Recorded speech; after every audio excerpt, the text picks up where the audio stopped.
예, 지금 우리가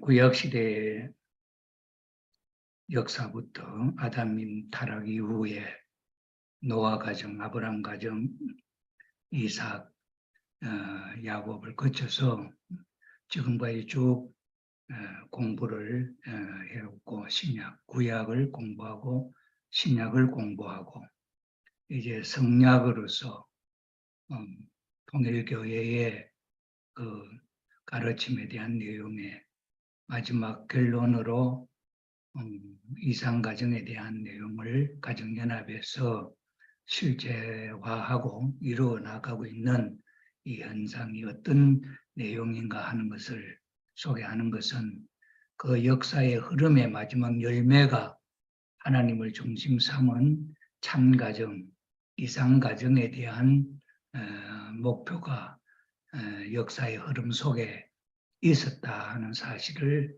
우리가 기억할 필요가 있습니다. 이렇게 참 우리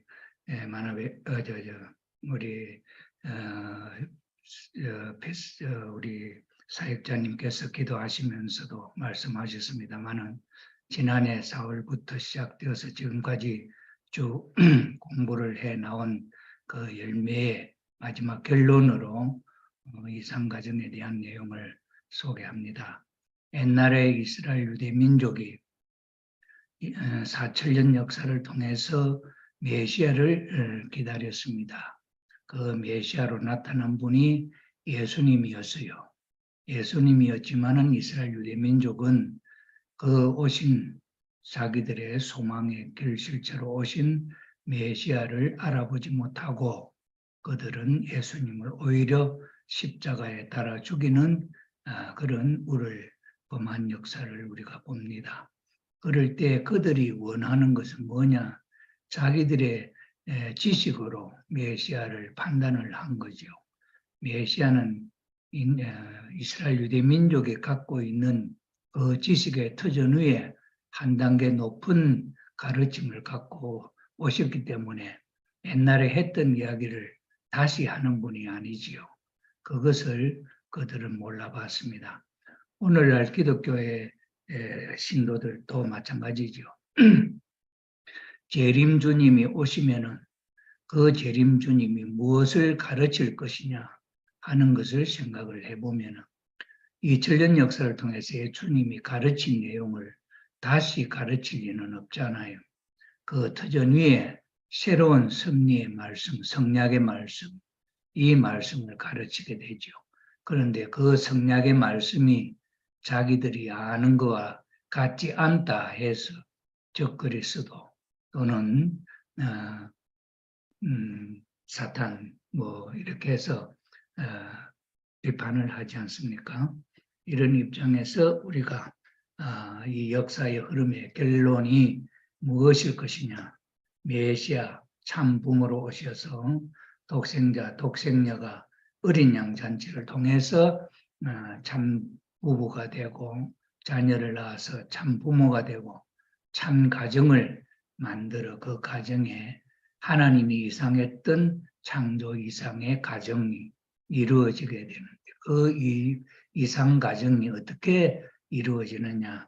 거기서 기능되어지는 각 위치에서 사회기대, 가정적 사회기대 각 위치가 어떠한 마음을 가지고 또는 원인을 가지고 대상을 상대를 사랑하느냐 하는 데 대한 내용이 참 부모로 말미암아 밝혀지게 된 내용이지요. 지금 우리가 마지막에 이상가정에 대해서 배우는 그 내용은 참 부모님이 참 사람으로 남자 참 여자로 오신 분이 독생녀였지요. 그 독생자, 독생녀가 결혼을 해서 그 가정을 이루어서 산 삶의 그 경험과 그 모든 내용을 오늘 이 세상에 살고 있는 많은 사람들에게 가르치는 내용이다. 이렇게 이해를 하면 오늘 우리가 배우는 이 내용은 역사를 모른다 할지라도 마지막 가르쳐 주시는 이 내용이 우리들이 깨달아서 이것을 이루어 나간다고 한다면 바로 우리는 참 부모를 바로 만난 그런 자녀들이 될 수 있다. 그렇게 생각합니다. 지난주에 말씀드렸던 내용의 마지막 한 차트를 가지고 다시 한번 상기하면서 이번 시간을 엮어 나가려고 합니다. 우리 인생은 우리의 삶에 있어서는 두 번 태어난다 하는 이야기가 있습니다. 첫 번째 태어남은 어머니 뱃속에서 아빠의 애기시 정자와 엄마의 애기시 난자가 수정됨으로 말미암아 여기서 탄생되어지는 어린 아기가 10달 동안에 엄마 뱃속에 의해서 준비해가지고 이 세상에 태어남으로 말미암아서 태어나는 한 번 최초의 탄생이 있죠. 이 탄생이 우리가 생물학적으로 과학적으로 힘먹임을 통해서 정자와 난자가 수정이 되어가지고 어떻게 아기로 성장하느냐 하는 과정, 전 과정은 우리가 다 볼 수가 있는 그런 상황입니다. 그래서 이 정자와 이 난자는 얼굴이 없잖아요. 얼굴이 그냥 그 얼굴이 없다 하는 말은 우리가 지금 현재 이 두 번째 태어남에 대한 내용을 말씀드린다고 한다면 이건 결혼이죠. 결혼. 남자가 여자가 엄마 뱃속에 태어나서 한 21세 성장해 가지고 남편과 아내가 될 수 있는 준비가 되어서 그 터전 위에 결혼을 하는 그 의미가 어떤 의미냐 하는 것을 저는 오늘 이 시간을 통해서 소개를 함으로 말미암아 우리의 마음 속에, 우리의 기억 속에 이 결혼이라고 하는 의미가 어떤 의미가 있느냐 하는 것을 다시 한번 이해하면서 생각해 보려고 하는 것입니다. 이 아기가 정자와 난자가 수정이 되어서 아기가 되면은 이 수정된 이것이 분리될 수가 없다 이 말이죠. 이 말이 뭐냐? 한 남자와 한 여자가 서로 뜻을 합해서 결혼을 하고 한 몸이 된다 하는 그 과정이 어떤 과정이냐 하는 것을 제가 아기가 탄생하는 수정이 되어서 아기가 생겨나는 그 과정하고 비교해서 두 번째 탄생은 결혼을 통해서 이 지상에 100년 동안 만들어져서 완성된 영인체로서 영계에 태어나는 이 세상의 죽음을 통해서 영계에 태어나는 그 태어남이 두 번째 태어남이다 하는 거죠. 이런 내용을 중심 삼고 한 남자가 한 여자가 결혼을 했다 한다면은 이 결혼한 두 부부는 마치 수정된 아빠의 아기씨와 엄마의 아기씨가 수정된 상태와 같지요. 이 수정된 이후에 아기의 모습을 이렇게 성장을 해서 태어나는 것처럼 이 두 부부가 결혼을 해서 한 몸이 된다고 한다면은 그 한 몸이 된 이 두 부부는 영계에서 두 사람이 아닌 부부 일신 한 사람이 한 사람의 모습으로 완성한다 하는 이야기죠. 그래서 영계에 가서 완성한 한 남성이나 완성한 한 여성을 가만히 들여다보면은 그 남자의 그 마음 속에는 여자가 있다, 여자가 보인다는 거죠. 그 아내가 그 속에 일체로 되어 있고 또 여자의 여자의 모습을 가만히 들여다보면은 그 속에 남자가 있다는 거죠. 그 남자는 바로 남편이죠. 그래서 그 말은 남편과 아내가 하나 되어서 한 몸이 되어서 지상에서의 결혼 생활은 그렇게 하나 되는 삶이다 이거죠. 이 하나 되는 삶을 사는 이 과정에서 이 아기가 난자와 정자가 수정을 해서 아기가 되면은 이 아기가 된 아기가 이혼은 한다면 남자 여자가 이혼을 한다. 우리 요즘 살아가는데 이혼을 하게 되는데 이혼이 한 개체로서 우리 지금 이혼이 된다고 하는데 이게 부부가 한 몸이 된다고 하는 과정 속에 있다고 한다면은 이혼을 할 수 있느냐? 그러므로 하나님의 뜻을 중심 삼고 볼 때 있어서는 이혼이라는 것이 있을 수가 없다. 이렇게 우리가 이해가 되죠. 수정된 이 난자가 세포가 사람으로 아기로 이렇게 성장하고 있는 과정인데 이게 이혼을 한다고 한다면 어떻게 되겠습니까? 죽은 것밖에 안 되겠죠. 그런 면이 있어서 오늘 제가 다시 이 도표를 한번 보여드리면서 우리가 깊이 생각해 보자 하는 것은 결혼의 의미가 수정과 어린 아기가 탄생하는 것과 마찬가지로 이 부부는 부부 일신으로 완성된 영인체로 영계에 탄생하게 될 때의 이 과정이 우리는 결혼 생활이다. 이 결혼 생활 속에서 우리는 사랑을 익히고 모든 것을 성숙시켜서 난자, 정자가 영양분을 받아서 완전한 한 사람의 아기의 모습으로 성숙되는 것처럼 우리는 영계에 완숙된 한 부부로서 태어날 수 있는 준비가 이 지상에서 살고 있는 동안에 우리가 이루고 만들어 나가는 과정이다. 이렇게 우리가 생각을 해 보아야 할 의미가 있다 하는 것을 우리가 알 수가 있겠죠. 그래서 처녀 총각 때 남자가 부인을 맞이해서 어떤 가정을 이루겠다고 하는 그 생각들이 있잖아요. 남자도 그런 생각이 있고 여자도 결혼할 때 남자에 대한 그런 이상이 있지요. 그것은 그 이상을 두 부부가 살면서 그 모습을 만들어낸다.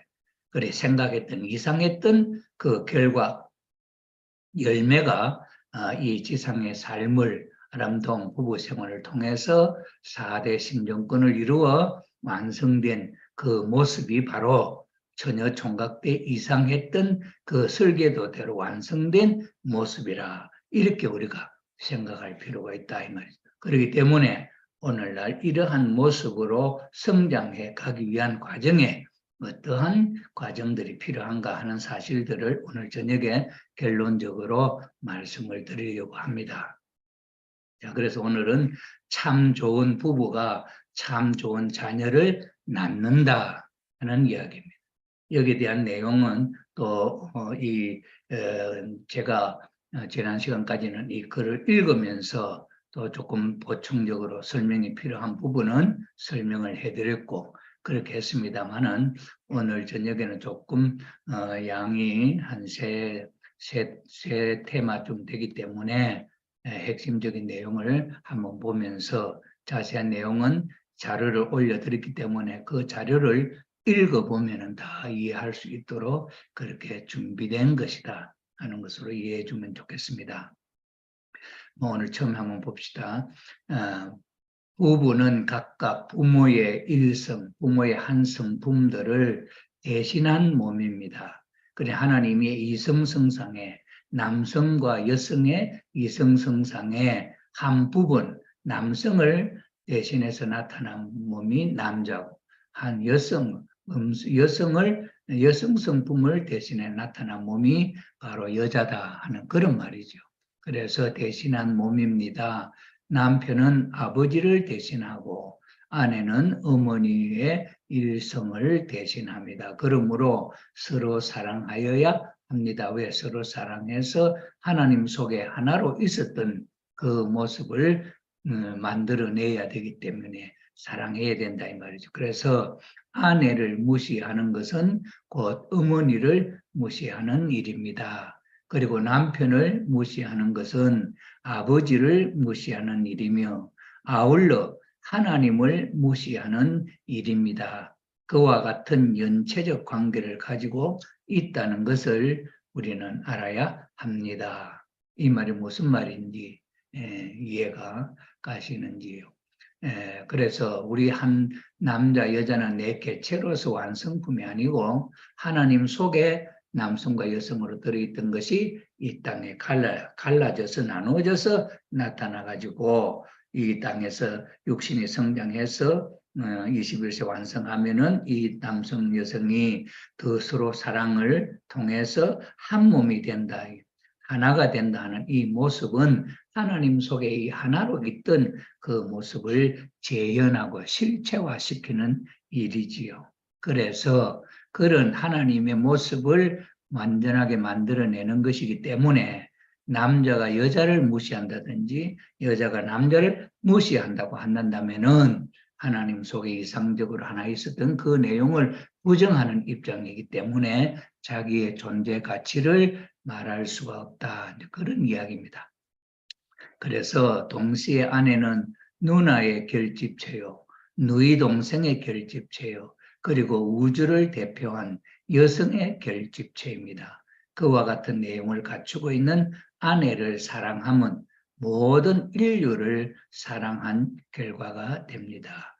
그것은 또 모든 여성을 사랑한 입장에 서게 되고 자기 집의 어머니와 누님과 누이 동생을 사랑한 것이 됩니다. 그러므로 가정이란 인류애를 교육하는 대표적인 수련소, 훈련소입니다. 하나님의 뜻과 세계 535쪽에 있는 말씀, 아버님의 말씀 속에 이런 내용들이 다 속에 말씀으로 가르쳐주고 계신다 하는 것을 우리가 알 수 있습니다. 심정의 기둥을 세우는 대표적 강자입니다. 마찬가지로 여성에게 있어서 남편은 아버지의 분신입니다. 또한 오빠의 결집체요, 남동생의 결집체입니다. 이것이 우리들이 이루어야 할 가정의 이상입니다. 인간이란 자기가 희망해서 태어난 존재가 아닙니다. 그렇다면 아버지의 희망에 의해서 태어난 것일까요? 그렇지 않습니다. 하나님의 희망에 의해서 태어난 것입니다. 하나님 대신인 부모의 사랑을 통해서 새로운 생명체로 태어난 것이 나입니다. 그리고 사랑은 전체를 창조하는 힘을 가지고 있습니다. 우주의 사랑 모두를 받아 전 우주의 중심적인 존재로 태어난 것이 바로 나입니다. 사랑에 의해서 태어나고 사랑에 의해서 키워지고 사랑에 의해서 살고 또 사랑을 남기는 것이 인생에 있어서 최고 목적입니다. 사랑을 남긴다는 것은 뭡니까? 자녀를 남기는 것이다 이거죠. 그 자녀들이 또 사랑하여 부부가 되고 부모가 되는 그런 원인자가 되기 때문에 사랑을 남기는 것이 인생에 있어서 최고의 목적입니다. 자기의 가정에서 우주의 중심인 사랑의 사명을 다하는 것만이 가장 가치 있는 일입니다. 그렇죠. 한 생명의 탄생은 부부의 사랑에 의하여 이루어집니다. 부부간에 서로 주고받는 사랑의 양에 의하여 태어나는 자녀가 달라진다고 하겠습니다. 한 부모에게서 태어나는 형제가 각기 다른 것이 그 이유입니다. 이것이 통일 원리에서 말하는 수수작용의 힘이라고 하는 것입니다. 예를 들면 우리가 사용하는 전기는 110V 또는 220V의 전류가 흐르고 있습니다. 여기에 전구를 달아보면 1000W의 밝은 빛이 나오는 것이 있고 100W의 빛이 나오는 것이 있고 60W, 30W 또는 5W의 빛이 나오는 전구가 있습니다. 전류는 똑같이 100 또는 110 또는 220 흘러 들어오는데 왜 빛의 밝기가 차이가 나는 것입니까? 이 예를 참 이해하는 것이 참 중요합니다. 그 이유는 전구 안에서 필라멘트를 통하여 그 텅거스틴으로 해서 이렇게 연결되어 있는 게 있잖아요. 거기에서 전류가 흘러가면 거기서 빛이 난다 이 말이죠. 필라멘트를 통하여 어느 정도의 양의 전류가 교류되느냐에 따라 다르게 나타나는 것입니다. 플러스 전기와 마이너스 전기가 서로 주고받음으로 교류함으로 빛이 나타나는 것입니다. 그 교류의 양의 차이가 바로 빛의 밝기의 차이인 것입니다. 사람도 마찬가지입니다.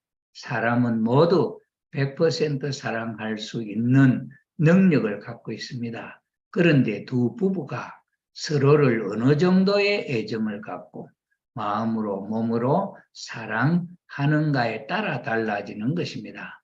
몸으로 사랑하는 것이야 창녀와의 사랑도 뜨거운 사랑이 있을 수 있습니다. 그러나 마음의 사랑에는 창녀라는 생각이 있으므로 사랑이 많이 가지 아니하는 것입니다. 대신 물질, 돈, 화대, 돈이 가는 것입니다. 부부간의 사랑에 있어서도 남편과 아내가 사랑할 때 가지는 마음이 다를 것입니다. 만일 남편에게 첫사랑을 나눈 애인이 있다면 아내를 사랑하는 마음이 언제나 100% 아내만을 사랑할 수 없을 것입니다. 항상 사랑을 나눌 때마다 첫사랑, 애인이 생각나므로 100% 사랑이 갈 수 없는 것입니다.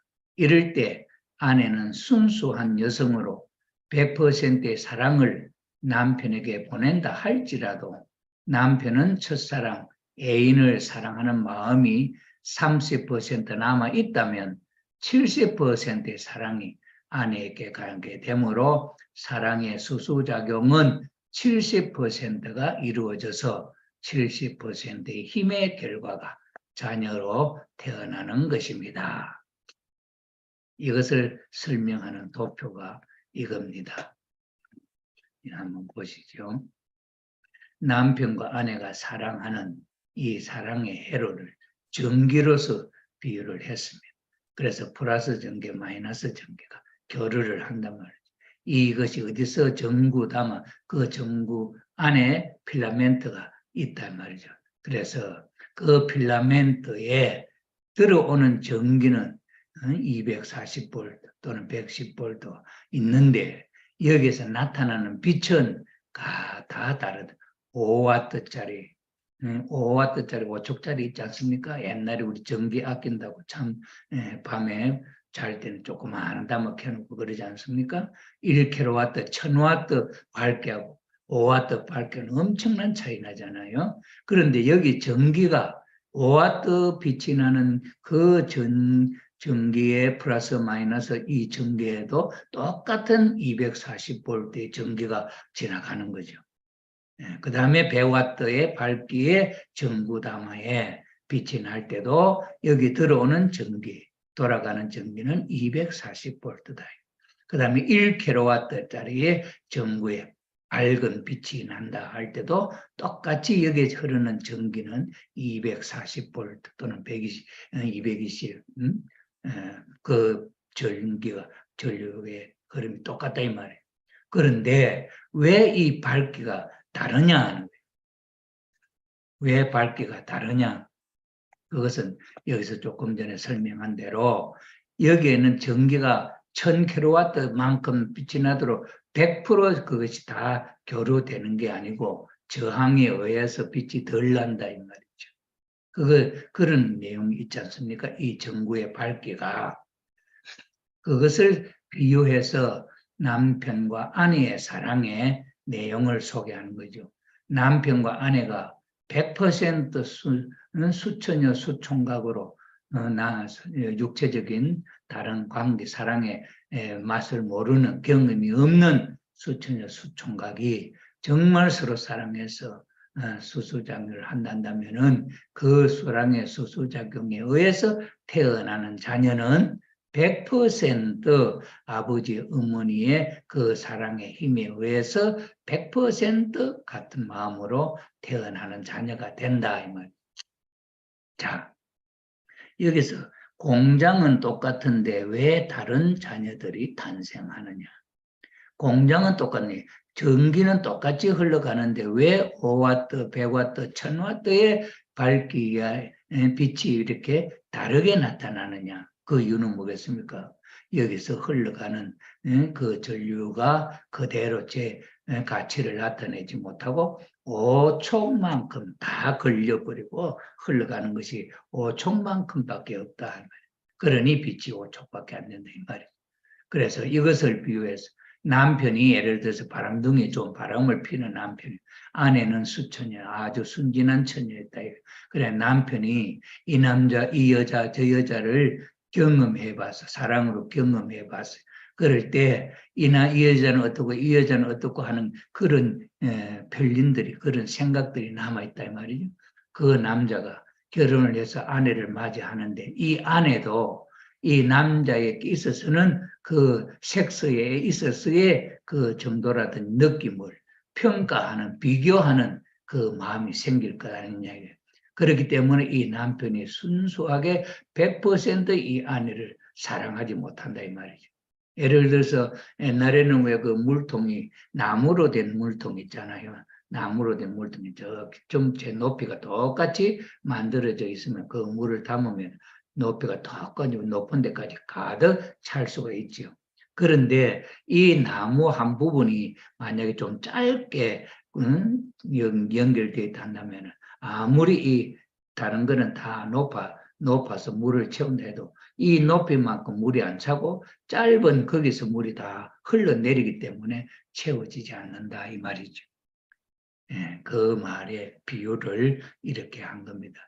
남편의 마음속에 또는 아내가 남편은 아주 수총각인데 아내가 이 남자 저 남자 경험해 본 그런 게 있다면은 그런 여자는 남편을 100% 사랑을 줄 수가 없다. 이미 다른 남자에게 주었던 사랑의 경험이 있기 때문에 100%못 간다는 거죠. 그래서 5와트, 100와트, 1000와트 다른 이런 결과가 나타난다.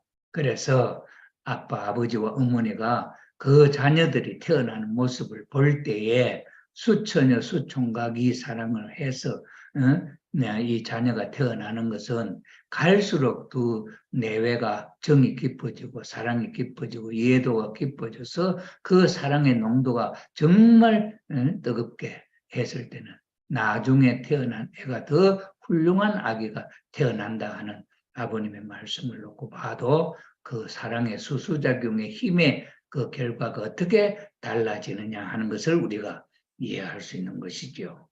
자, 그래서 부부가 똑같은 아버지 어머니인데 왜 태어나는 자녀마다 다 다르냐 하는 것은 그 아버지 어머니의 사랑을 할 때 그때에 어떤 생각을 갖고 어떤 마음을 갖고 둘이 사랑을 했느냐에 따라서 결과가 달라진다 이 말이죠. 세상에는 보면 부부가 막 죽일 놈 살릴 놈 하면서 싸우고 섹스를 해요. 그 하나의 그 싸웠던 것을 푼다고 하면서 섹스를 하는데 그 마음속에 원수 감정이 없겠습니까? 아내가 남편에게 구타를 당하고 섹스를 할 때 그 남편에 대해서 정말 좋은 감정이 있겠습니까? 설사 크라이막스에서 오르가즘을 느낀다 할지라도 그 마음속에 남편에 대한 원한의 마음이라든지 이게 있지 않겠냐. 그럴 때 그 사랑에 태어나는 자식이 천와트의 밝은 빛의 자녀가 태어나겠느냐 이런 거죠. 이런 내용을 놓고 볼 때 세상에 참 농사는 좋은 씨를 참 구해가지고 풍년을 맞이하려고 하는 농부의 욕심이 있는데 이 사람 농사에 있어서 남편과 아내가 자식이 그 사랑에 의해서 태어나는 자식인데 이 자녀를 훌륭하게 낳기 위해서 두 마음을 수양을 하고 수행을 하고 갈고 닦아서 과거의 모든 것을 다 잊어버리고 오직 하늘 부모님을 중심 삼고 한 마음이 되어서 자녀를 낳으면은 세상에 둘도 없는 훌륭한 하나님을 닮은 자녀가 태어난다 하는 사실을 우리가 기억할 필요가 있습니다. 이것이 이상 가정을 만드는 데 대해서 사랑의 수수작용이 과학적인 결과를 내용을 가지고 비교해서 소개할 때에 이 수수작용의 힘의 차이가 이런 내용을 가지고 차이가 난다는 것을 우리가 꼭 이해할 필요가 있다 하는 것을 우리가 마음속에 담아둬야겠습니다. 설사 우리는 이제 아기를 낳을 수 있는 때가 다 지나갔다 한다면은 자녀들이 가정을 이루고 사랑을 하게 될 때 있어서도 이 자녀 교육에는 이러한 기본적인 원리를 소개해서 그 자녀들이 어려서 탈선하지 아니하고 순계를 지켜서 하나님을 모시고 축복을 통해서 가정을 이루면 이렇게 훌륭한 효자, 이삭 같은 효자가 태어난다 하는 사실을 우리가 이해할 필요가 있다. 여기 아브람과 사라를 놓고 봐도 남편 아브람이 사라를 애굽 왕 바라에게 또는 가랄 왕 아비멜렉에게 주었는데도 그 아내의 마음속에는 남편을 사랑하는 절대적인 마음밖에 없잖아요. 이것이 두 번이나 이렇게 그런 경험을 했습니다마는 사라의 마음속에는 추호도 다른 남자를 생각한 0.001%만큼도 없는 그 마음을 하나님이 보시고 100세 될 때에 그 사라의 몸을 통해서 이삭과 같은 훌륭한 아들을 낳았다 하는 사실이죠. 하나님이 이 남편과 아내의 마음을 달아봤다 하는 것을 우리가 알 수가 있다는 거죠. 그렇기 때문에 오늘 우리 축복 가정에 남편과 아내에 있어서도 우리는 이러한 내용을 중심 삼고 생각을 잘 해야 되겠다 하는 것을 이해할 필요가 있습니다. 남편이나 아내가 더 많은 사연을 갖고 있는 처지라면, 더 많은 사연을 갖고 있다는 말은 더 많이 남녀 관계의 경험이 많다. 이렇게 되면 하는 말이죠. 그런 처지라면 부부 간에 주고받는 사랑의 힘은 상대적으로 적어져서 적은 힘의 결과가 나타난다. 그래서 부부의 주고받는 사랑의 양과 질에 의해서 이 수수작용에서 설명할 때도 이 수수작용의 세기 또는 방향 또는 뭐 이런 게 따라서 그 수수작용의 힘은 천차만별 다르게 결과가 나타난다 하는 이야기가 이 수수작용을 소개할 때 창조 원리에서 나오지 않습니까? 그 이야기입니다. 그래서 부부의 주고받는 사랑의 양, 그 다음에 질, 양과 질에 따라서 자식이 다르게 태어나는 것이다. 100%의 사랑에 태어나는 자녀가 가장 이상적인 자녀라면 40%, 30%, 5%의 사랑에 의해서 태어나는 자녀는 문제 자녀가 되는 것이다 하는 것이고, 또 그 마음에 악한 마음을 가지고 강한 악한 마음을 가지고 또 사랑을 했다고 한다면 거기에 태어나는 자식은 선의 자식이 나올 수 없잖아요. 악한 자식이 나올 수밖에 없지요. 이것이 수소작용의 원리다 하는 것을 우리가 기억할 필요가 있습니다. 수소작용의 원리는 과학적 원리이기 때문에 결과는 분명하게 나타나게 됩니다. 부부의 사랑이 이상적 사랑이 되지 못할 때 태어나는 자녀는 부모가 바라는 이상적인 효자가 태어나지 못하고 불효자식이 태어나게 되는 것입니다. 이러한 원칙이 있기 때문에 통일교회의 축복교로는 첫사랑을 하나님을 중심하고 주고받을 수 있는 가정을 만들기 위함이며 세상 경험을 가진 사람이라도 신앙의 가르침을 통하여 마음을 깨끗이 씻고 부부가 이상적인 부부가 될 수 있도록 마음을 하나로 만드는 가치관 교육과 윤리 교육을 실시하는 것입니다. 첨보 수행을 통해서 아버님께서는 축복을 하시기 전에 교육을 할 때에 지금까지 세상적으로 생각했던 모든 생각은 다 지워버리고 심지어는 자기 이름까지도 잊어버릴 수 있다고 한다면은 깨끗이 지워서 새롭게 하나님을 중심 삼고 참부모님을 중심 삼고 그 사랑의 이상으로 두 부부가 첫 출발로 첫사랑으로 부부가 되어라 하는 이야기다 이 말이에요. 이 말에는 정말 귀한 가르침의 의미가 있다는 것을 우리가 이해할 필요가 있습니다. 부부는 사람의 씨를 갖고 있는 존재입니다. 좋은 씨를 심으면 좋은 열매를 얻을 수 있듯이 부부의 사랑은 한 생명의 존재 가치를 판단하게 하는 것이 됩니다. 그러므로 최상의 이상과 최사랑을 가져야 하는 것입니다. 급높은 사랑을 가져야 훌륭한 자녀를 가질 수 있습니다. 어떻게 급높은 사랑을, 고귀한 사랑을 할 수 있을까요? 신랑 신부의 가장 이상적인 상대는 자기의 아버지 어머니를 닮은 형이라고 하였습니다. 왜 그럴까요? 그것은 자녀들이 자라면서 아버지 어머니가 서로 사랑하며 사는 모습을 보고 배웠기 때문에 어머니 닮은 아내나 아버지 닮은 남편을 대하여 아버지가 어머니를 사랑하듯이 어머니가 아버지를 사랑하고 모시듯이 하면 되니까 쉬운 것입니다. 그래서 부모를 닮은 배필을 찾는 것이 가장 이상적인 형이 되는 것입니다. 그러기에 자녀들의 배필은 부모가 찾아주는 것이 가장 이상적이라 할 수 있겠습니다. 결혼에 있어 상대를 만나는 것은 인생에 있어서 중요한 일입니다. 이렇게 소개가 되었습니다. 그 다음에 이제 첫 단추를 잘 끼워야 하는 말씀. 신혼부부의 첫사랑 길들이기. 이 내용이 또 있습니다. 시집가는 신부는 자기의 사랑하는 가족을 떠나 홀로 신랑 집에 시집 온 것입니다. 시집에서는 남편을 두고 볼 때 그 집에 며느리가 들어오므로 가족 사랑의 변화가 일어납니다.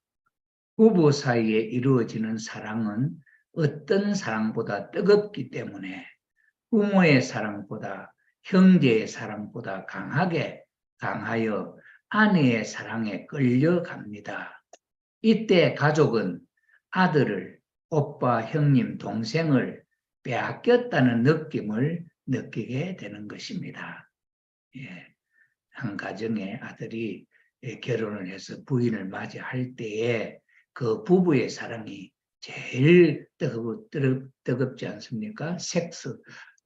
성적, 성생활이 수반되는 사랑이기 때문에 지금까지 해왔던 부모와 자녀 간의 사랑이라든지 이런 사랑보다도 더 강하단 말이죠.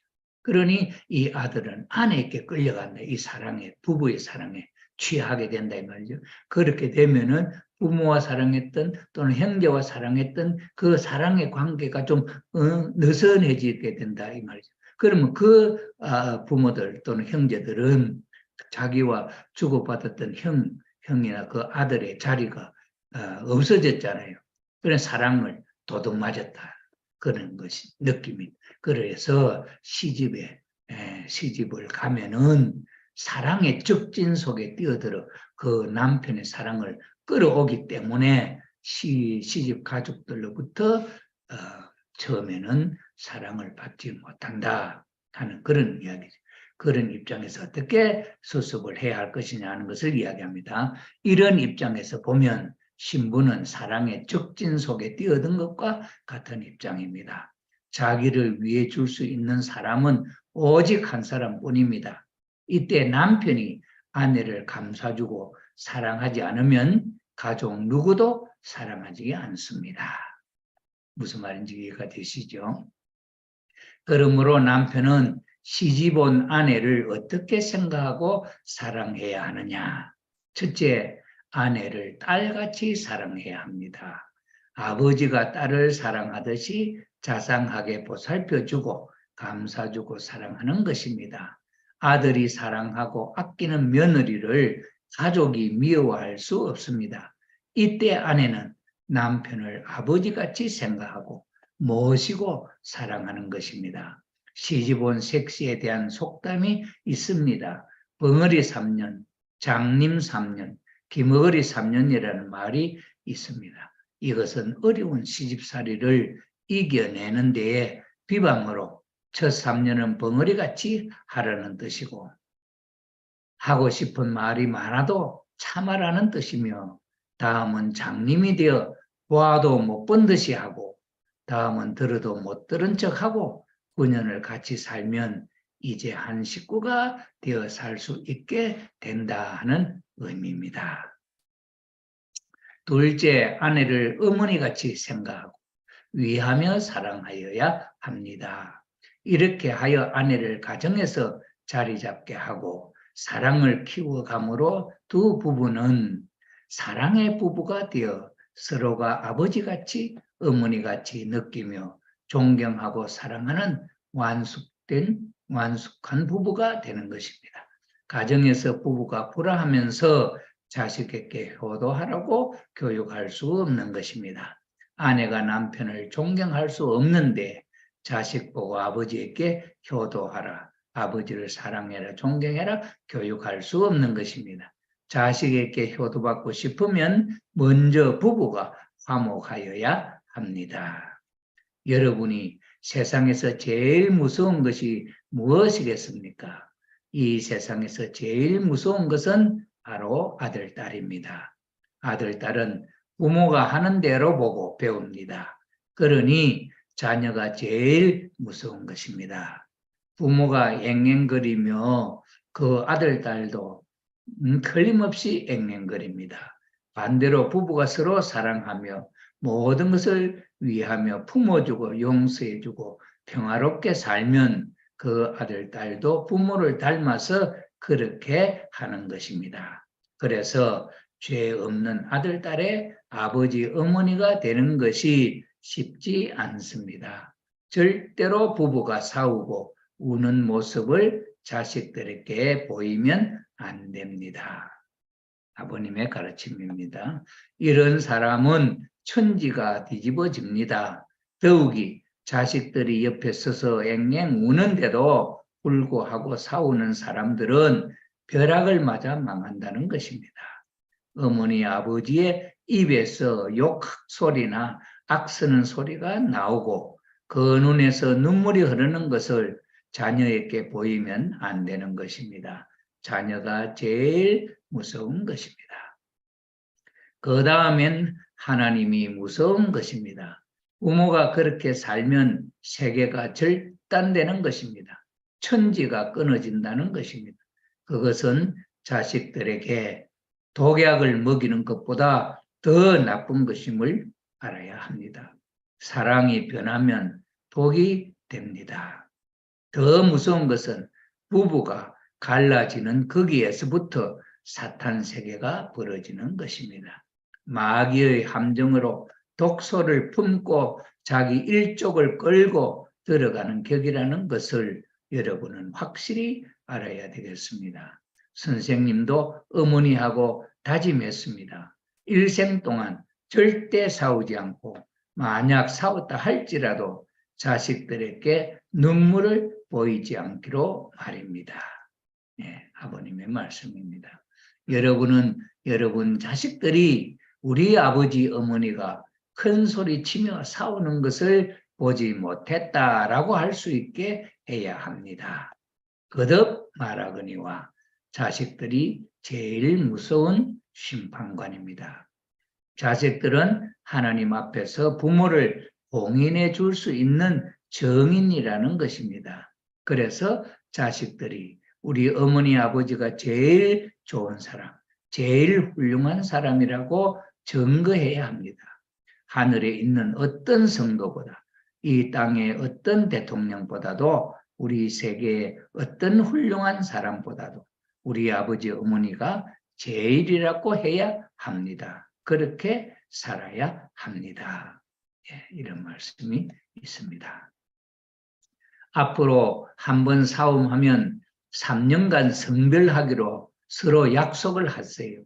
그것을 가정의 평화를 실현하기 위한 조약 제1조로 정하세요. 하나님께 기도하고 말입니다. 그런 조약이라도 맺어서 싸움을 하지 말아야 됩니다. 사회에서는 부부 싸움은 칼로 물베기라 하지만 부부 싸움은 쇠를 잘라내는 것보다 더 무서운 것입니다. 이것이 통일교회식 해석입니다. 부부가 일심이 돼야 하나님이 임하고 하나님의 사랑이 임하는 것입니다. 또 원리적으로 주체와 대상이 사랑하여 완전히 하나 되는 곳에는 중심적인 핵이 생기는 것입니다. 이제 여러분은 자식들에게 얘들아, 너희들 옛날에 어머니 아버지가 싸우는 것 봤느냐? 그것은 싸움이 아니고 한번 그래 본 것이야. 변명하고 다시는 그런 일이 없을 테니까 그것 다 잊어버리라고 해요. 그렇게 해서 다 정리하고 새 출발하세요. 네, 아버님 말씀입니다. 피곤하게 잠드는 아내를 보고 복을 빌 수 있어야 합니다. 나 같은 남자를 만나서 고생한다고 생각하면서 말입니다. 가정천국은 남자와 여자가 완전히 하나 되어야 이루어지고 개인천국은 몸과 마음이 완전히 하나 되어야 이루어집니다. 가정천국은 하나님의 뜻을 중심으로 부부가 하나 되어야 하고 자녀와 하나 되어야 합니다. 그 뜻의 목적은 만민을 위하는 것입니다. 그리고 그 뜻의 중심은 바로 하나님입니다. 그래서 하나님을 중심 삼고 만민을 위하는 데서 가정천국이 연결되는 것입니다. 사랑은 가정에서 배우고 형제 자매 간의 실습이 되어지는 것입니다. 부모의 사랑이 참사랑이 아니면 참사랑을 못합니다. 그래서 교회에 나와서 메시아로부터 참사랑을 배워야 되는 것입니다. 배우지 않으면 행할 수 없고 자녀를 가르치지 못합니다.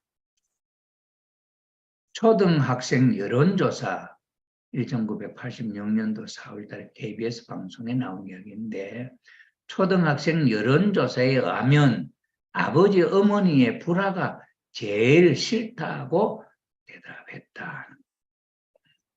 그러니 애기들이 아빠 엄마가 싸우면은 거기가 지옥이죠. 그런 내용의 말씀을 하시는 겁니다. 이제 마지막으로 행복한 가정을 위한 참사랑 연출법. 자, 그러면은 이제 이상 가정의 그 사랑을 어떻게 연출하느냐. 저는 참 젊은 부부들 만나면 이렇게 이야기를 합니다. 마치 우리는 훌륭한 어떤 시나리오가 참 좋은 영화를 촬영하려고 하는데 거기에 주연 배우로 우리는 스카우트 되었다. 그렇게 생각을 하고 거기에 아름다운 대사를 그대로 잘 연기를 하면은 참 보는 사람들이 감동을 받아 눈물을 흘리고 감동되는 것을 우리가 본다. 그러므로 우리의 부부 생활은 처음에 그런 마음이 없다 할지라도 우리 축복 가정들은 그렇게라도 살아야 된다. 저는 그런 이야기를 합니다. 여기 한번 어떻게 연출하는지 한번 보겠습니다.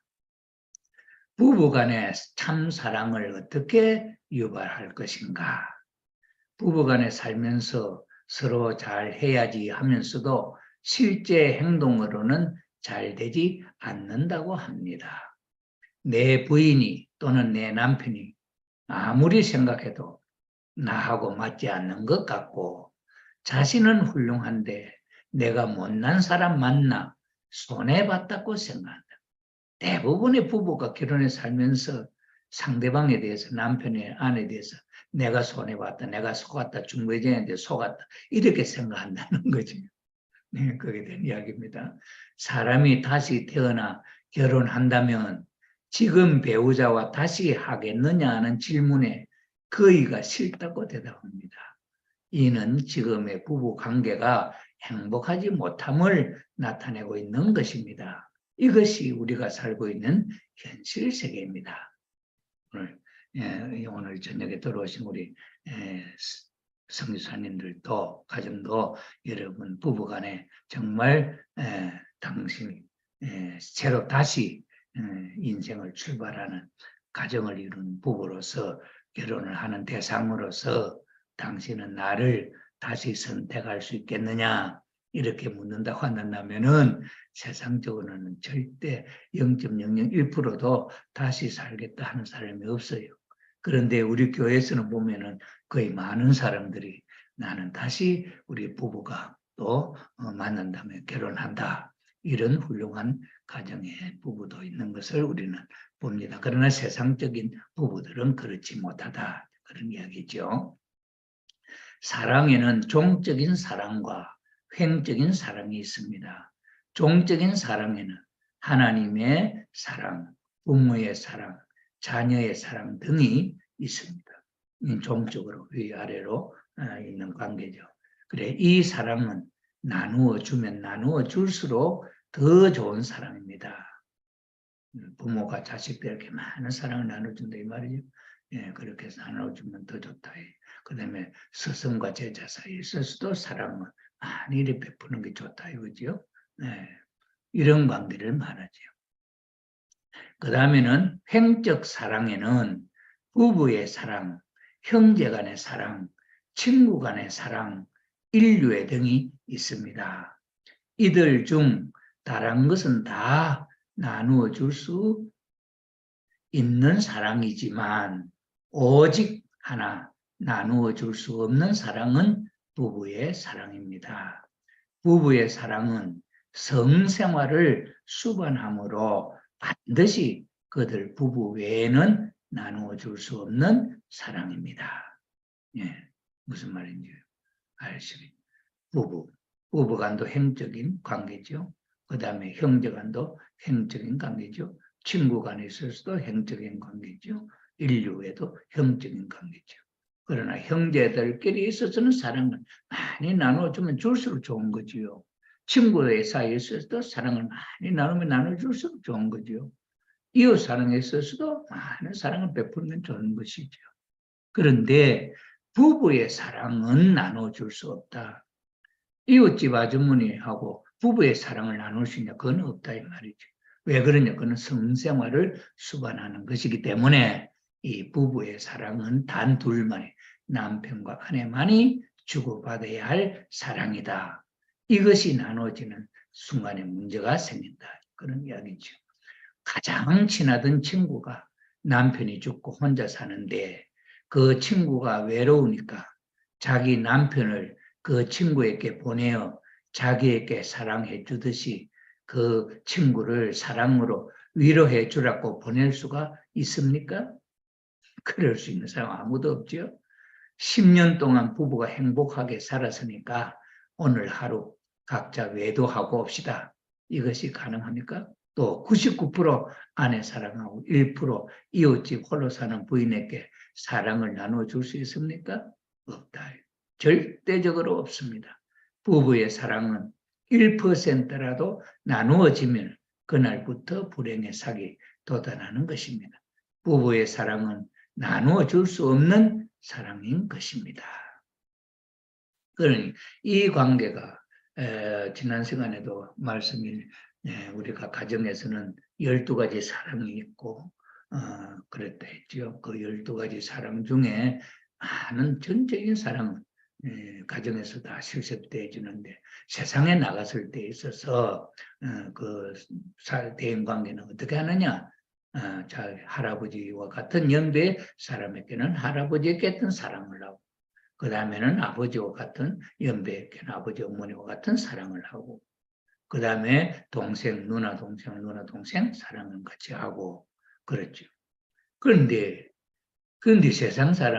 세상의 사랑은 어떤 거냐? 부부간의 사랑이 말이에요. 남녀간의 사랑이 있어.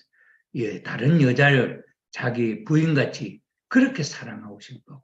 다른 남자를 자기 남편과 같이 그렇게 사랑하고 싶어하는 마음이 있다. 이게 타락함으로 말미암아 생긴 악성, 타락성이죠. 이것은 절대적으로 나눌 수 없는 이 사랑의 법칙이 부부의 사랑은 성생활을 수반을 하기 때문에 절대적으로 그렇게 할 수 없다. 그럼 자기 부인과 같은 연배의 다른 여인들을 만날 때는 그럼 어떻게 하느냐? 그거는 누나를 사랑하듯이 너희 동생을 사랑하듯이 그렇게 생각하면 된다. 그 다음에 자기 남편과 같은 연배의 남자 만나면 어떻게 사랑하냐? 오빠같이 동생같이 그렇게 사랑하면 된다. 그것을 자기 남편처럼 부부의 사랑으로 접근하면 절대 안 된다. 이것이 철칙이다. 이것이 행복한 가정을, 이상가정을 만드는 절대 법칙이다 하는 사실을 우리가 이해할 필요가 있겠습니다. 그런데 부부 간에 그렇게 이상적인 사랑을 나누지 못하고 지금 새로이 하려고 하니까 노력이 필요하다. 남편에게는 아내의 격려가 필요합니다. 아내의 사랑이 남편을 훌륭하게 만드는 것입니다. 회사에서 퇴근을 하여 집으로 오는데 길에서 예쁜 여인을 보았습니다. 너무 예뻐서 저런 여인을 아내로 맞이해 사랑해 봤으며 하고 한참을 넋을 잃고 쳐다보다 집으로 돌아왔습니다. 아내는 남편의 기분이 어떤지도 모르고 투정을 부리며 화를 냅니다. 남편은 찡그리고 있는 아내의 얼굴을 보니 더욱 밉게 보였습니다. 남편은 화가 나서 집을 뛰쳐나왔습니다. 홧김에 술집으로 갔더니 술집 여인은 사장님, 선생님 하면서 다정하게 옆에 앉아서 안마도 해주고 마사지도 해주고 서비스가 아주 좋습니다. 이때 남편은 자기 아내와 술집 여인을 비교해 보는데 자기 아내는 마치 장녀보다 밉게 보이고 장녀는 오히려 자기 아내보다 예쁘게 보이는 것입니다. 그래서 아내가 화내고 바가지 긁을 때마다 술집으로 장녀에게로 나와서 사랑을 나누고 돌아다녔습니다. 이러한 가정이라면 여기에 무슨 사랑이 있는 가정이라고 하겠습니까? 이러한 상황이라면 어떻게 하여야 할까요? 남편이 하나님을 모시고 하나님의 뜻을 아는 사람이라면 남편이 먼저 노력해야 합니다. 누구든지 하나님의 뜻을 먼저 아는 사람이 주체가 되어서 이렇게 사랑의 훈련을 해야 된다는 그 말입니다. 누구든지 먼저 아는 사람이 중심적 주체가 되는 것입니다. 길에서 예쁜 여자를 보고 사랑해 봤으면 하는 마음이 생기면 그 여인을 두 번 다시 쳐다보지 말라. 왜? 두 번 다시 보면 넋이 빠져 정신을 잃으니까. 그리고 타락한 인간에게는 항상 타락성이 유발되어 죄를 짓게 되니까. 이 하나님의 말씀이 있습니다. 그리고는 눈을 감고 집으로 돌아오라. 다시 보면 정신을 빼앗겨 아내를 사랑하고픈 마음이 생기지 않습니다. 그래서 눈을 감고 오다 전봇대에 박치기를 한번 하더라도 그 여인을 지나 집으로 와라. 그리고 집에 와서 아내를 보면 길에서 본 예쁜 여인과 비교가 되어서 사랑이 유발되지 않으니까 눈을 감고 무드를 잡듯이 아내를 끌어안고 당신을 사랑한다고 말을 해라. 그때 속으로는 길에서 본 예쁜 여인을 상상해도 무방하다. 사랑의 유발을 위해서 이렇게 연기라도 해야 한다. 인생은 드라마라는 말도 있지 않은가. 드라마에서 배우가 연기하듯이 인생의 연기가 필요하다. 배우가 각본에 의하여 연기하지만 관객은 웃기도 하고 울기도 하지 않은가. 예, 참 어떻습니까? 조금 소름, 조금 뭔가 좀 어색한 내용도 있겠지요. 그러나 한번 우리가 참사랑을 가꾸는 입장에 유발하는 입장에 있어서 우리가 다시 한번 어떻게 생각해야 할 것인가 하는 내용은 중요한 내용이 아닐 수가 없습니다. 남편의 사랑한다는 포옹이 아내에게 엉뚱하게 느껴질지 모르지만은 그러나 남편의 사랑한다는 포옹이 아내는 싫지 않는다는 것입니다. 지금까지 그렇게 하지 않던 남편이 갑자기 그러면 믿어지지 않지만은 기분은 좋은 것입니다. 당신이 일단 이렇게 시도했다면 당신은 이미 성공한 것입니다. 이렇게 한 번 하고 두 번 하고 계속하면 아내의 마음, 돌같이 굳어져 있던 마음이 변하게 될 것입니다. 아내는 말하길 역시 사람은 오래 살고 볼 일이야. 내 남편이 이렇게 철들 날도 있구나 하면서 그때부터 남편 대하는 자세가 달라지게 됩니다. 식사 메뉴도 달라질 것이며 아내의 얼굴은 항상 웃는 얼굴, 예쁜 얼굴이 될 것입니다. 사랑을 하면 예뻐진다고 하지 않습니까? 이렇게 되면 남편의 마음도 아내의 마음도 변하여 정말 사랑하는 인고 부부가 될 것입니다. 여자도 마찬가지입니다.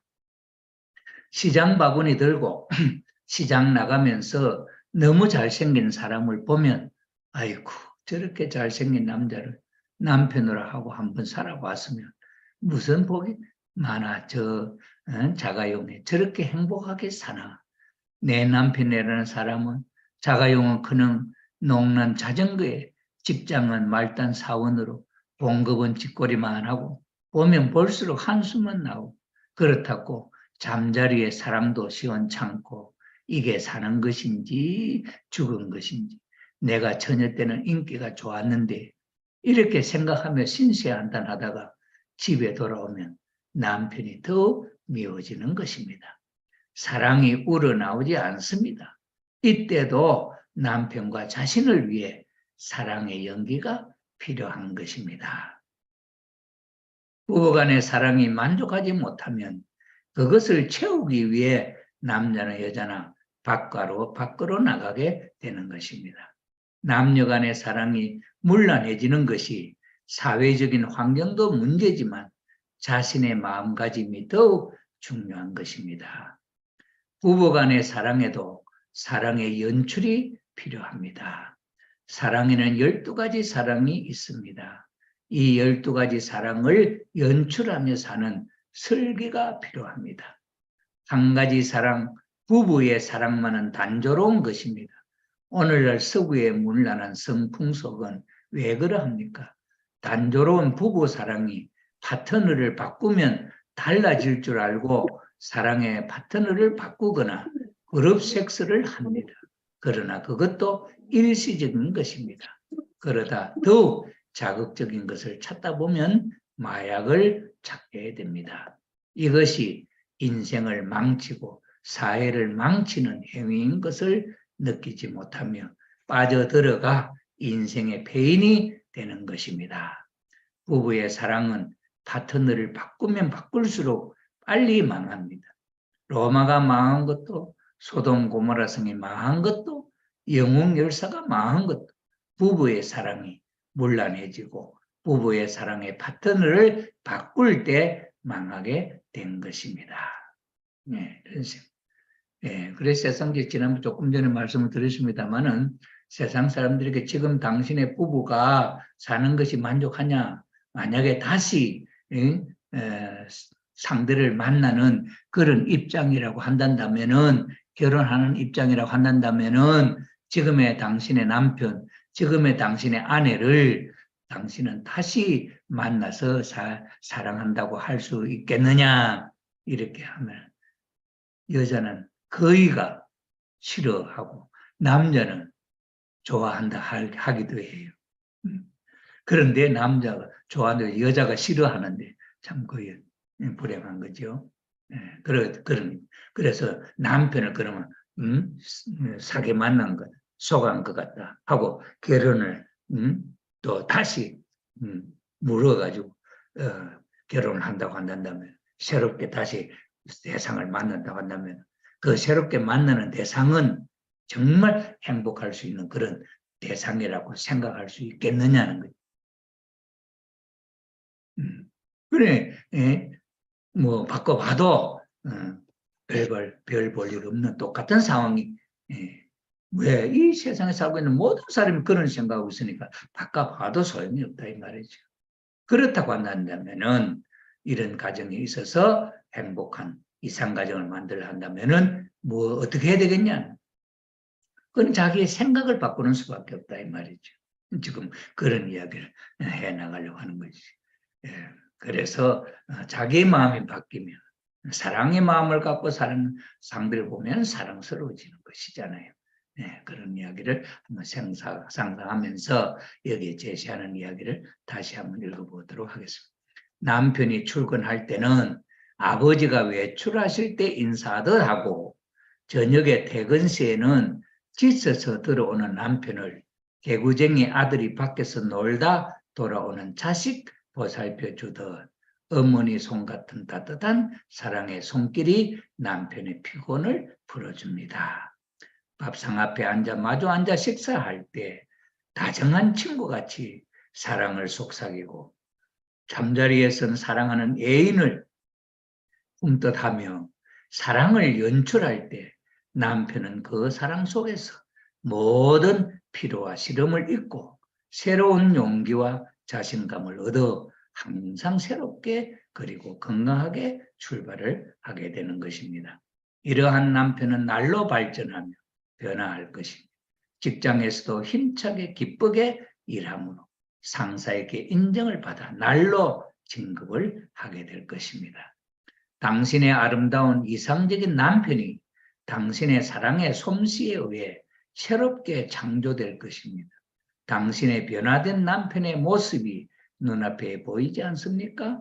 믿고 행하는 자에게 항상 하나님의 축복이 임하는 것을, 또 부인이 짜증을 낼 때는 딸같이 위로해 주며 첫사랑을 변치 않고 항상 신혼 때같이 연애하는 기분으로 사랑하며 살아가십시오. 사랑은 변함이 없는 것입니다. 발전이 있는 것도 아닙니다. 여러분은 첫사랑이 변하기를 바랍니까? 사랑은 해도 지루하지 않고 사람은 첫사랑이 변하지 않기를 바라는 것입니다. 이 아버님 말씀이 이렇게 되어 있습니다. 사람은 위하여 살도록 생겨났습니다. 남자는 여자를 위하여 태어났습니다. 생긴 구조가 여자를 전제로 하고 생겨났습니다. 남자의 주인은 여자인 것입니다. 주인 몰래 마음대로 물건을 쓰는 것은 강도요, 죄입니다. 여자의 주인은 남자입니다. 남자를 위하여 생겨났습니다. 그리고 자녀를 위하여 살게 되어 있습니다. 위하여 살 때 평화와 행복이 있고 기쁨이 있는 것입니다. 자기 몸, 자기 것이 아닙니다. 자기 마음대로 못합니다. 부부는 서로가 열람이 되어야 합니다. 열려만이 있는 것이 아닙니다.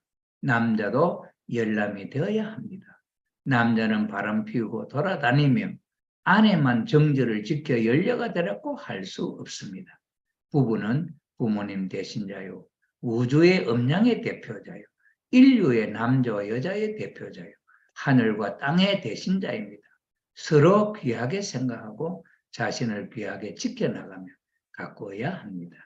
부모는 자녀들 앞에 훌륭한 부모가 되어 본을 보여야 합니다. 사람이 될 수 있는 사랑은 부모가 아니면 배울 것이 없습니다. 통일교의 축복결혼은 이러한 사랑의 운동을 전개하기 위하여 이루어지고 있는 것입니다. 사랑의 연출법에 대하여 이렇게 소개하고 이상으로 전체적인 내용이 마무리가 되겠습니다. 저는 이 내용을 가지고 PPT를 놓고 강의를 할 때 좀 자세하게 예를 들면서 소개를 합니다. 남편이 가정에서 아내로부터 어떤 사랑의 보금자리가 될 수 있는 그런 마음이 없으면 밖으로 자꾸 나가게 돼. 밖으로 나가게 되면은 이 세상의 여자들이 어떻습니까? 참 막 남자들의 그 돈을 어떻게 하더라도 쓰게 만들어서 자기 어떤 뭐 다방 같은 데서도 그렇고 술집에 가서도 그렇고 그렇지 않습니까? 막 그래가지고는 참 막 서비스를 해주면서 다시 또 오도록 그렇게 만들지요. 그래 실제로 거기서 하는 그 여자들의 서비스가 진심으로 하는 거 아니다는 것을 몰라요. 착각을 하죠. 정말 진심으로 자기를 좋아하는 것 같다. 이렇게 생각을 하는 것이 남자들의 마음이. 제가 언젠가 한번 그 다방에 갔더니 그 레이지들이 막 정말 다정하게 막 그렇게 말도 막 달콤한 말로 막 사장님이니 뭐니 하면서 막 그렇게 다정하게 해요. 그래가지고는 옆에 앉아가지고는 커피도 팔고 이러는데 다음날 가보니까 다른 남자하고 엉뚱한 남자하고 또 그런 짓을 하고 있는 걸 보고 여자들의 마음이 나한테 정말 진심으로 한마디라도 그렇게 했던 것이 아니었다 하는 것을 느낀 적이 있어요. 이런 것을 보면은 우리가 저는 그래요. 부부간에 있었어도 남편이 어디 직장을 나갔다 퇴근할 때라든지 아니면 어디에 출장을 갔다 올 때라면 지난번에 우리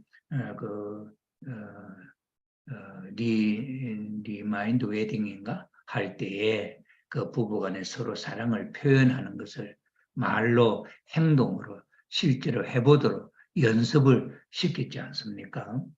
그걸 한 번도 안 해봤으면 절대 할 수가 없어요. 그런데 그렇게라도 연습을 한번 하면은 다음 두 번째 할 수 있는 마음이 생기지요.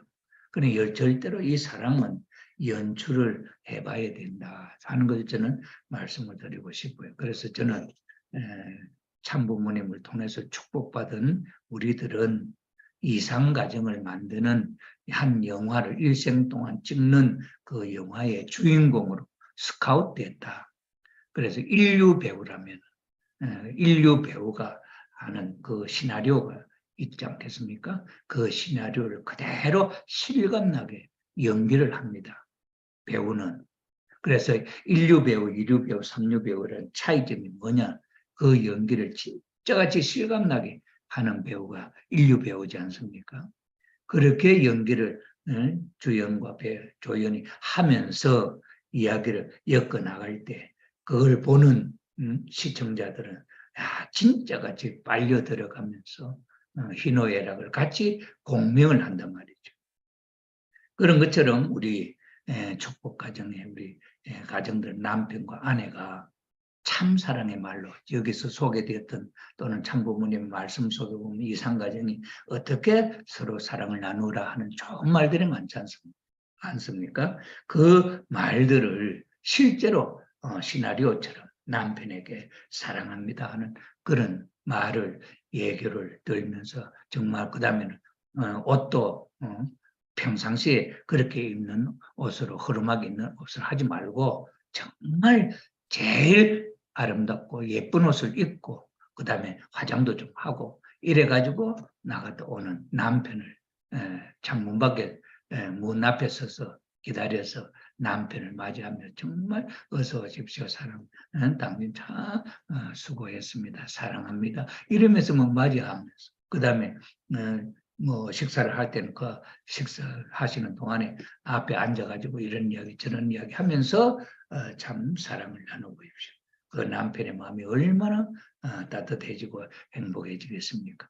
이런 훈련이 남편도 필요하고 아내도 필요하고 그래서 사랑의 훈련을 참사랑의 훈련을 참사랑의 말을 사랑한다는 말을 정말 입에 붙여놓고 할 수 있는 그런 삶이 된다고 한다면은 우리는 지금까지 이 세상에 타락한 세상에 사탄 세계에 없었던 다정한 이상적인 부부가 사랑의 언어로 다시 참부모님이 가르쳐 주시는 그 참사랑의 언어로 새로운 한 가정의 부부가 만들어진다. 거기에서 자녀가 태어나고 그 자녀가 아버지 어머니가 사랑하고 있는 그 모습을 보고 그대로 보고 배워가지고 나도 빨리 커서 저런 짝을 만나서 나도 아버지 어머니처럼 저렇게 사랑하면서 살아볼 거야. 이런 마음을 마음속에 가지도록 할 수 있는 가정이라고 한다면은 그 가정은 정말 이상 가정, 하나님의 축복 가정, 하늘 앞에 자랑할 수 있는 먼 세상에 마치 역같이 드러내어 자랑하고 싶은 하나님의 심정이 우리 가정들을 그렇게 사랑하면서 자랑하면서 하나님이 함께 살고 싶어 할 것이 아니겠느냐 하는 내용입니다. 오늘 여기까지 해서 이제 참부모님의 이상가정에 대한 내용을 제가 좀 이렇게 문자로서 소개를 했습니다만은 우리 가정 여러분들은 이 내용을 한번 읽어보시고 또 두 번 읽어보시고 또 읽어보시고 그러면서 여기에서 소개하는 안내대로 더 좋은 말로 남편과 그 사랑을 더욱더 뜨겁게 아름답게 그렇게 익어가도록 그렇게 한번 살아보시기를 권하면서 제2상가정에 대한 강의를 이제 마지막으로 마치고 종교인연합 피스 매니저 아카데미를 오늘 해서 대단원의 막을 내리려고 합니다. 지난해 4월부터 꾸준히 지금까지 참 제 이야기를 들어주시고 함께해 주신 우리